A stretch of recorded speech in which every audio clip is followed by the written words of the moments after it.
I'm convinced that there was definite thought behind its maneuvers. I'm further convinced that the object was governed by the laws of inertia because its acceleration was rapid, but not immediate. And although it was able to turn fairly tight at considerable speed, it still followed a natural curve. When I attempted to turn with the object, I blacked out temporarily due to excessive speed. I'm in fairly good physical condition, and I do not believe that there are many, if any, pilots who could withstand the turn and speed affected by the object and remain conscious. The object was not only able to outturn and outspeed my aircraft, but was able to attain a far steeper climb and was able to maintain a constant rate of climb far in excess of my aircraft. That was from George Gorman in 1948. Welcome to the channel, guys. This week's video goes over the Gorman Dogfight, one of 3 famous cases from 1948, one of the first engagements with one of these crazy UAPs. And guess what? They said it was a weather balloon, right? Not initially. The initial investigation was something anomalous happened up there, which just is so ridiculous to me. I'm going to show you in this video why I think that is not the case, why this couldn't actually even be possibly a weather balloon. We'll go through, there's a lot of data. Gorman wrote out the actual engagement, drew it out, talked about it. He was an experienced World War II P51 pilot. In this video, I try and put you in the seat of that P51 back in 1948 when George Gorman dog fought a UAP for 27 minutes, a blinking light. Thanks for being here. Thanks for watching. Please hit that like button if you do like this content. Subscribe for further notifications when I do release videos, and join the team at patreon.com/Chris Lato.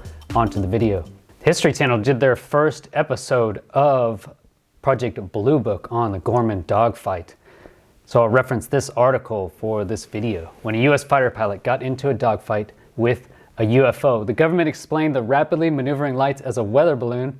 Experts say there are holes to that theory. I think there are definitely holes to that theory, and we'll see it here as we go. The incident, which still lacks an airtight explanation, involved a 27-minute air encounter between a veteran World War II fighter pilot named George F. Gorman and a mysterious white orb at high altitude above Fargo, North Dakota. I've never seen anything like it, Gorman told a local newspaper following the October 1, 1948 event. If anyone else had reported such a thing, I would have thought they were crazy. Isn't that a statement? According to the History.com article, what makes the Gorman Dogfight unique in the now declassified pages of Project Blue Book is not only the length of the encounter, but that it was recorded both on the ground and in the sky by numerous reputable sources. So there was another pilot out there and his passenger were flying a Piper Cub. They also saw the light, and the tower controllers saw the light as well. They followed along with Gorman when he brought it up. At the time of the incident, Gorman, a 25-year-old former fighter pilot, served as a second lieutenant in the North Dakota Air National Guard. It was this role that placed him behind the flight controls of a P51 Mustang on October 1, 1948, taking part in a cross-country flight alongside other National Guard airmen. The formation of fighters came back and landed at Fargo's Hector Airport. Gorman stayed airborne to get some night landings, so this happens a lot if you have extra gas. Having circled his P51 over a lighted football stadium, he was preparing to land at about 9 p.m., advised by the tower control that the only other plane in the vicinity was a Piper Cub, which Gorman could see about 500 feet below him. He witnessed what he believed to be the taillight of another craft passing on the right, though the tower had no other object on the radar. So 500 feet's pretty low. They're in the landing pattern. I'm guessing they're doing practice landings. He probably already knew the Piper Cub was there. It's pretty easy to see lights at night. So if you look at the actual environmentals, the sun's gone down. It's twilight. It's kind of that weird light where night vision goggles don't work really well, but your eyes don't work really well either. But lights stand out bright, very bright. So it's easy to see taillights. He probably thought it was another aircraft off his right side. So he asked to the tower, "Hey, tower, what is this other aircraft out here?" And they're like, "We don't see anything on radar, we don't see anything." Deciding to take a closer look at the unidentified object, Gorman pulled his plane up and closed to within about 1,000 yards, so that's 3,000 feet. Same distance that Fravor said he got within the Tic Tac. It was about 6 to 8 inches in diameter, Gorman said, clear white and completely without fuzz at the edges. It was blinking on and off. As I approached, however, the light suddenly became steady and pulled into a sharp left bank. I thought it was making a pass at the tower. Deciding to follow, Gorman tried in vain to catch up with the object, reporting that he finally got behind it at around 7,000 feet, where it made a sharp turn and headed straight for the P51. Almost at the point of collision, Gorman dived and said the light passed over his canopy at about 500 feet before cutting sharply once more and heading back in his direction. 500 feet, like I said, is close in the air environment, very close. That's the closest we can get for training, for guns training. Gorman said the object shot straight up into the air in a steep climb, so steep that when he tried to intercept, his plane stalled at about 14,000 feet. The object was not seen again, but according to Gorman, he had been engaged in aerial maneuvers with it for 27 minutes by the time he brought his plane into land. Shaken by the encounter, the pilot went on to report he noticed no sound, which is standard, no exhaust trail or odor from the object. I don't know how he would have gotten odor. Maybe those planes you can smell smoke, etc. While he reached speeds of up to 400 miles per hour while in pursuit, he couldn't keep up with whatever it was. I am convinced, he said, that there was definite thought behind its maneuvers.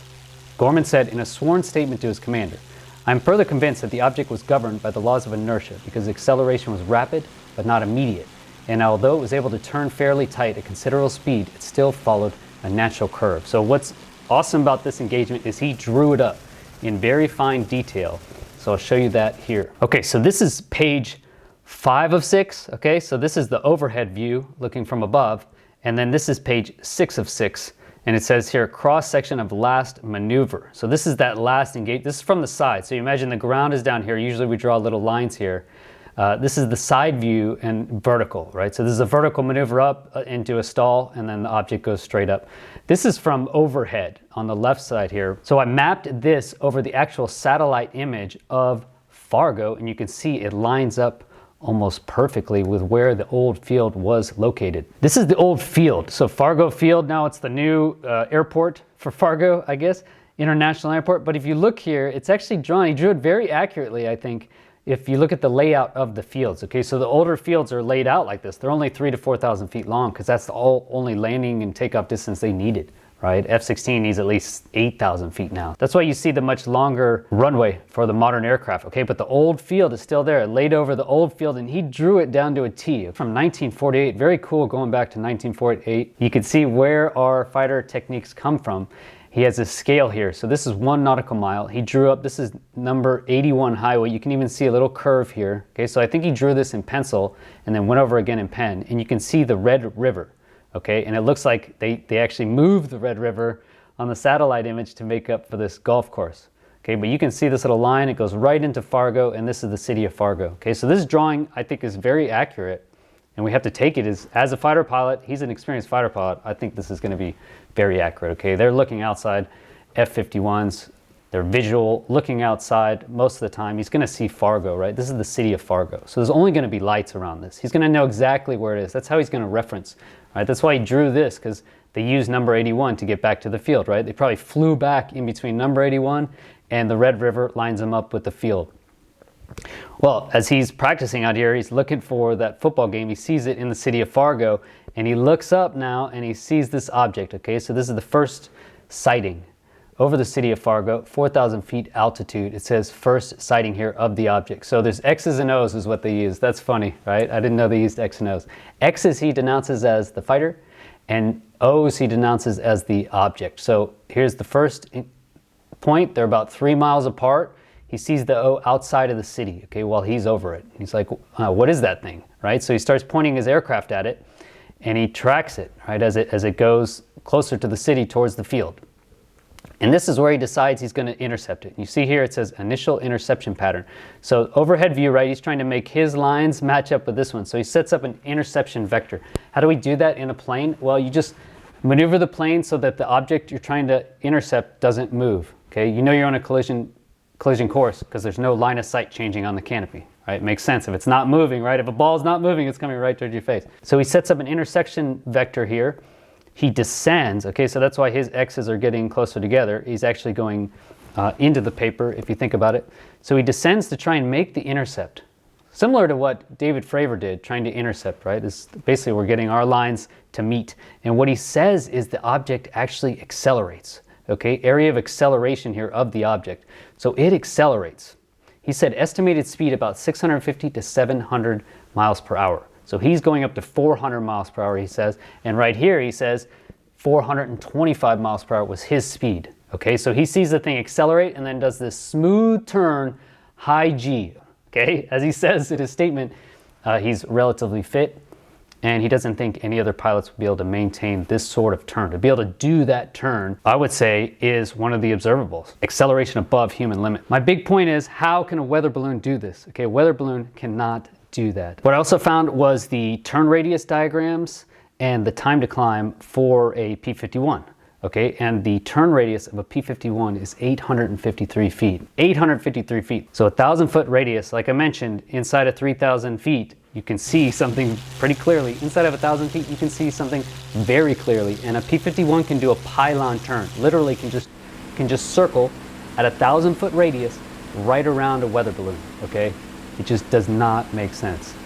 Saying this is a weather balloon is just ridiculous. Okay, because if it was, and he was tracking it, he would just be in a circle at 1,000-foot radius, just flying around it. Okay, so it just does not make any sense at all. And if you look at the time to climb, okay, the P51 was climbing 3,000 feet per minute. That's quite fast.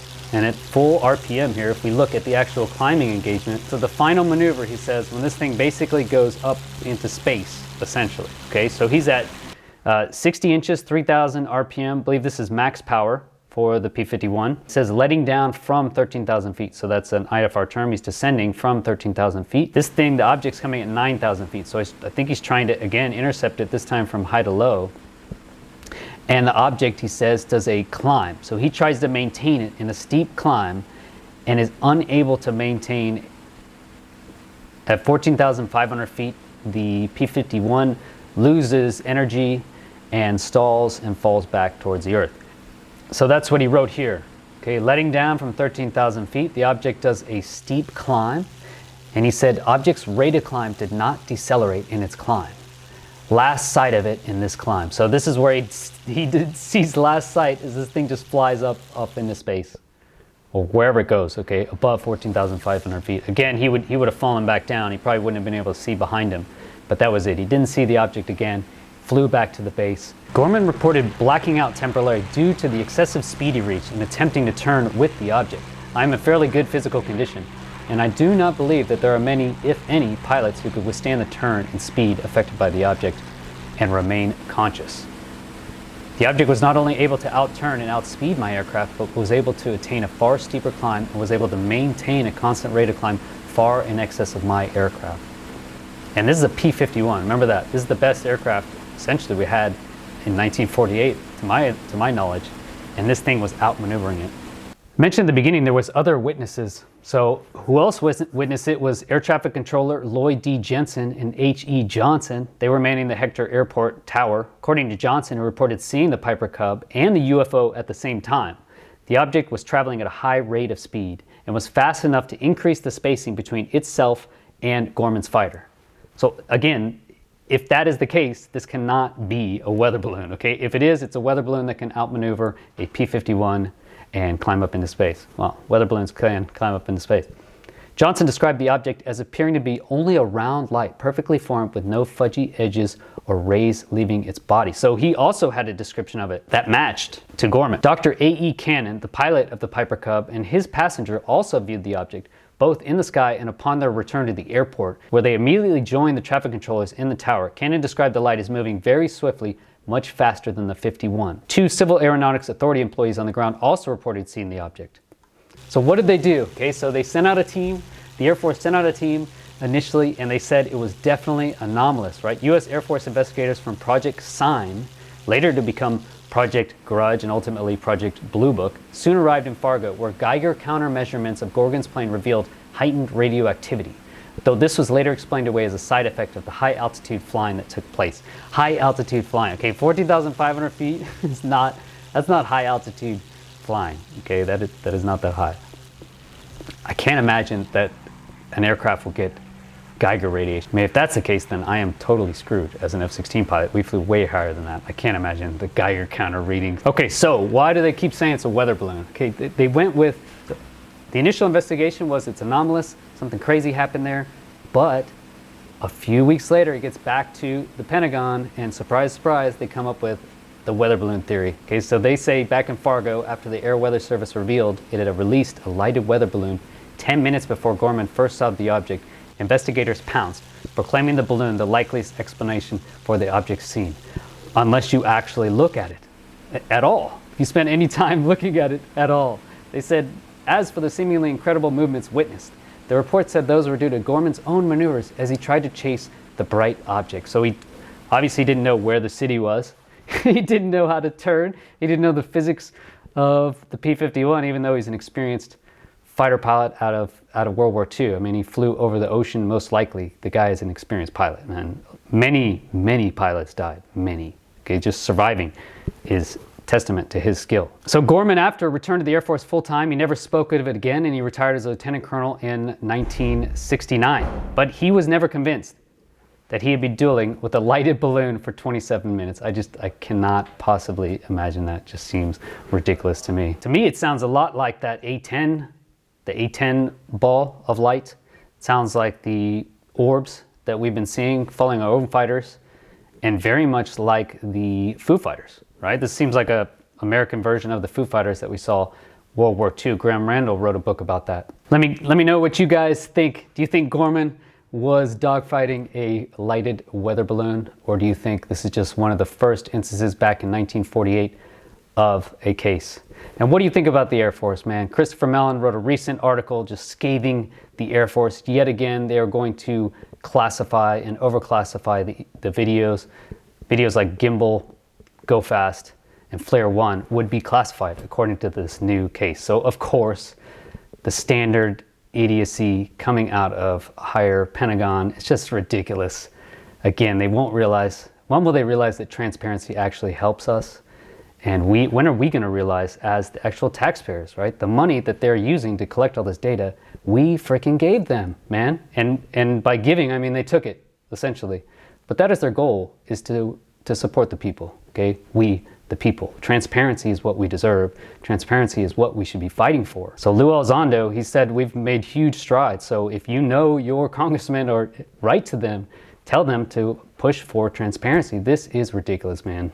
And the only people I think that could really stop this is going to be the Congress. And I mentioned it before, the only thing these generals, people in power, the people making the decisions to overclassify, the only thing they care about more probably than actually dying in combat, even if they care about that, would be getting fired, right? The only thing they care about more than anything is their careers. That is the truth. Because at some point, as you get higher, it's just all about that career, man. It's all about that career. If I just get higher, I'll have more power and I'll just make a better decision. No, you won't. You're not going to make a better decision because you guys don't have the guts, man. You're wusses. Release the information. Transparency is good for the people. It's good for the people. Yeah, of course it's not good for your military systems. But you know what? Your military systems have been engaging these things since 1948. And you keep giving us dumb-ass answers, man. A weather balloon? All right, guys, get fired up again. Thanks for being here. Thanks as always. Go to patreon.com/Chris Lato if you want to join the team. We have special merchandise just for patrons, as well as behind the scenes access. Being here, just watching is huge support though. Smash that like button if you did like it and subscribe for our future content. Have a great week, guys. See ya. Peace.